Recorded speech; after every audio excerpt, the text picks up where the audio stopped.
Eu acho meio impossível assistir O Rei da Internet, filme do Fabrício Bittar, que conta uma história real, né? Conta a história do Daniel Nascimento, que ele é, né? Ele comenta que ele é o maior, isso é importante. Ele foi o maior hacker do Brasil. E assim, eu acho muito natural você assistir esse filme com a sensação de que você já viu isso antes, né? Eu já vi isso antes, já vi isso em algum lugar, seja pela história, seja pela montagem, só que é uma história real, então não dá pra falar que isso simplesmente copiado, até que você começa a ver uma estrutura muito clara ali do Fabrício Bittar tentando dar uma emulada no Martin Scorsese. Isso porque O Rei da Internet é praticamente o Lobo de Wall Street do cinema nacional. E eu não tô falando isso de uma forma que eu tô falando que, nossa, é tão bom quanto o Lobo de Wall Street, que é um filme que eu amo, que não é, mas eu também não tô querendo desmerecer como se a gente tivesse plagiado ali o que o Scorsese fez. O fato é que eles têm ali uma estrutura um pouco parecida desde a história real até a forma como os diretores eles decidem trazer isso pro cinema, né? Porque o Daniel Nascimento, ele tem todo um lance de que ele é um cara que ele, a partir do momento que ele começou a fazer dinheiro ali com o lance do crime, né? Um crime relacionado com ele ser hacker, ele começa a viver uma vida de muitos excessos. E é uma vida de excessos que meio que vai contaminando, digamos assim, a estrutura do filme, da mesma maneira que os excessos que o Jordan Belfort tinha na vida dele vão fazendo o Lobo de Wall Street se tornar um filme cada vez mais excessivo, cada vez mais hiperativo, cada vez mais grandioso, né? Se você parar pra lembrar, no Martin Scorsese ele meio que tem uma cena que explode ali um avião, um helicóptero, não lembro, mas ele explode só pra dizer que pode fazer isso, sabe? E o próprio personagem ali do DiCaprio, ele quebra a quarta parede falando esse tipo de coisa. Enquanto o Daniel Nascimento, ele não quebra a parede diretamente, mas a gente tem uma narração que vai nos conduzindo, que vai meio que fazendo essa ponte entre o espectador e o filme, pra falar do que estava se passando. Então ele comenta de várias questões ali, até pelo público que ele está se direcionando, ele comenta várias questões de momentos da vida dele, momentos onde ele foi descobrindo e aprendendo algumas coisas e se direcionando ao próprio público, que é um público que pela idade que tem ali, né, entre os 30 e 40 anos, vai ter provavelmente passado por muita coisa que o filme está retratando. Então é um filme que o Fabrício Bittar ele entende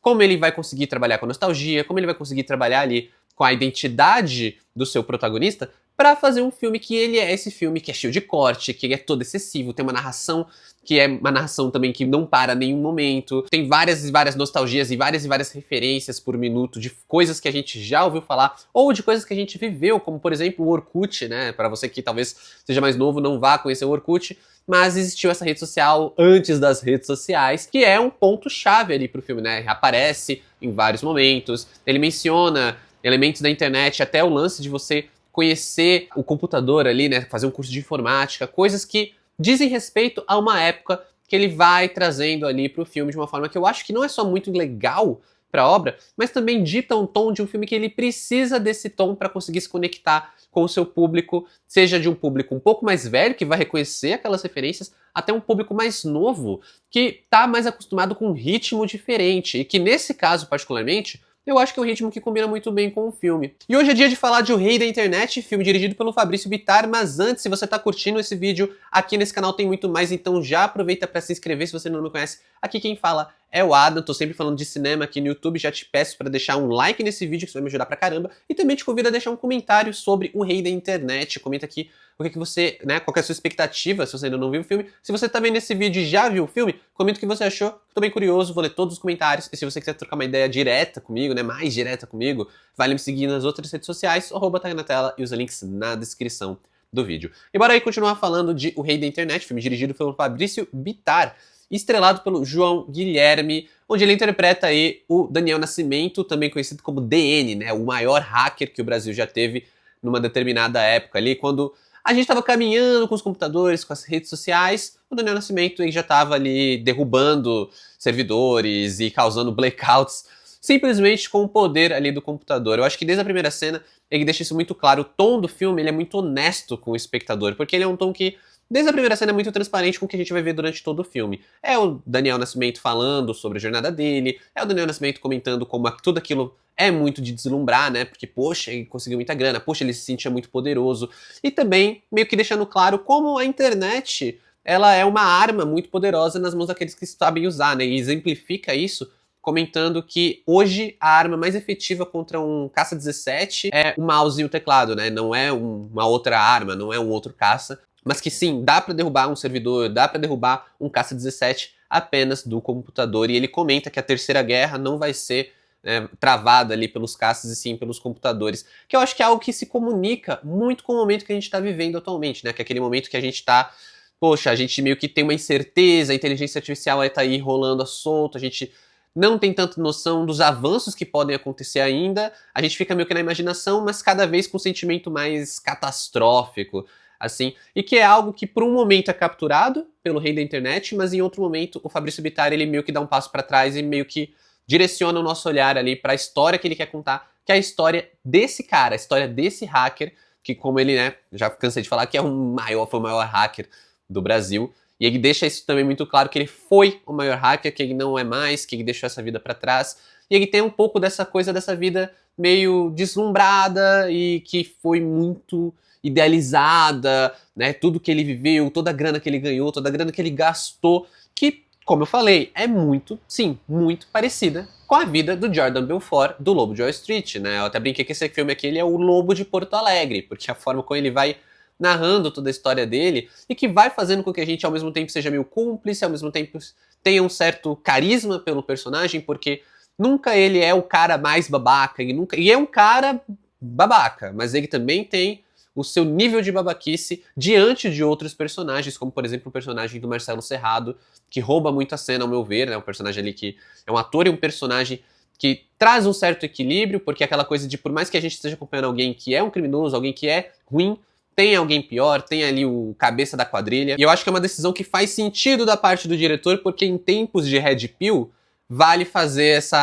esse equilíbrio. Assim, senão a gente vai começar a acompanhar um Red Pill que a gente não vai conseguir nem olhar pra cara dele. Eu acho que existe um nível ali de construção de personagem que faz sentido pro protagonista, né? Faz sentido pro Daniel Nascimento. Ao ponto da gente se interessar por ele, tentar entender as coisas dele, até entender algumas questões, como por exemplo a questão do relacionamento que ele tem com o pai, então a gente entende algumas das decisões dele, porque a relação que ele tinha com o pai não era fácil. Ao mesmo tempo a gente sabe que a gente está lidando com um narrador não confiável, então a gente também fica meio naquela ambiguidade, o que eu acho que faz bem pro filme, porque acho que hoje em dia a gente já não consegue lidar tão bem com filmes que são muito preto no branco, né? Ai, o personagem é muito bom, todo mundo é muito ruim, ou o contrário também. Isso é uma coisa que a gente vê como crítica em vários filmes, e pelo menos em O Rei da Internet, o Fabrício Bittar ele consegue lidar muito bem com as ambiguidades dos seus personagens. Mas o que me chama muita atenção é como ele trabalha muito esse viés da nostalgia, né? Como é que ele vai colocando essa questão de nostalgia pra gente entender o que o filme tá falando, né? Se a gente pega lá, sei lá, 1999, na época de Matrix, Matrix foi um filme que ele teve esse problema, né? De como ele traduz conceitos muito técnicos, muito complexos, para um público que não vai saber disso. Esse filme ele passa por algo parecido, apesar dele ser um filme meio ultrapassado em vários momentos, ele fala de Orkut, ele também tem um pouco de dificuldade de explicar o que é o que ele fazia, né? Como ele hackeava as coisas, como ele driblava algumas limitações. A gente fica em vários momentos perguntando, poxa, ninguém notou que ele, sei lá, puxou um fio de telefone pra casa dele pra conseguir usar a internet. Mas eu sinto que ele quebra muito bem essa barreira justamente através desse sentimento de cápsula do tempo, né? Em vários momentos a gente tá vendo um elemento ou outro que remete a uma época, remete a um sentimento, e aí a gente começa a se sentir ali e entender um pouco do que foi a jornada do Daniel Nascimento no meio ali dos hackers, né? Eu acho que um dos momentos que mais exemplifica isso é quando eles têm a tarefa de criar um vírus, né? E eles vai explicando toda a estrutura de vírus, como é que qual é a parte que tem que ser enviada pro público, como se chama cada coisa, como se chama cada nível da operação. E aí tem um momento que eles precisam criar algo clicável, né? Algo que as pessoas vão clicar pra ter o computador invadido por um vírus. E aí eles vão lá, estão pensando nisso, estão pensando, decidem sair. E aí quando eles voltam, eles estão, sei lá, olhando as fotos e até que alguém fala, pô, as fotos da festa ficaram ótimas. E aí o outro, tipo, opa, é isso. E isso é um meme, né? As fotos da festa ficaram ótimas, que era esse e-mail que você recebia e você ficava, pô, que festa? Aí você clicava e aí tinha um vírus. Hoje já é um meme, né? Hoje é uma coisa assim que é um meme de uma geração específica, que eu acho que muita gente não sabe de onde veio isso, não sabe qual é a referência disso, às vezes até usa, porque ficou meio conhecimento geral, assim, Mas existe realmente essa questão de onde veio isso, né? Por que que veio isso? O que que era isso? E hoje em dia, enquanto a gente fala muito da inteligência artificial, naquela época se falava muito dos vírus, do risco do vírus de computador, como se pega um vírus de computador. Era tudo meio nebuloso pra muita gente. E também existia muito um pânico, né? De você não sair clicando em qualquer coisa, de você não, sei lá, espalhar seus dados na internet, de você não sair falando com estranhos. E aí o filme, ele consegue trazer esse sentimento sem soar tão estranho para os dias de hoje. Isso é uma construção tão bem feita que funciona tanto para quem viveu essa época, quanto para quem for cair no filme ali e não necessariamente ter idade para lembrar de como era chegar um e-mail, receber um e-mail com as fotos da festa que eram ótimas, ou de achar uma pessoa por uma comunidade do Orkut e etc. É um filme muito legal, eu sinto que a única coisa que ele realmente perde muito a mão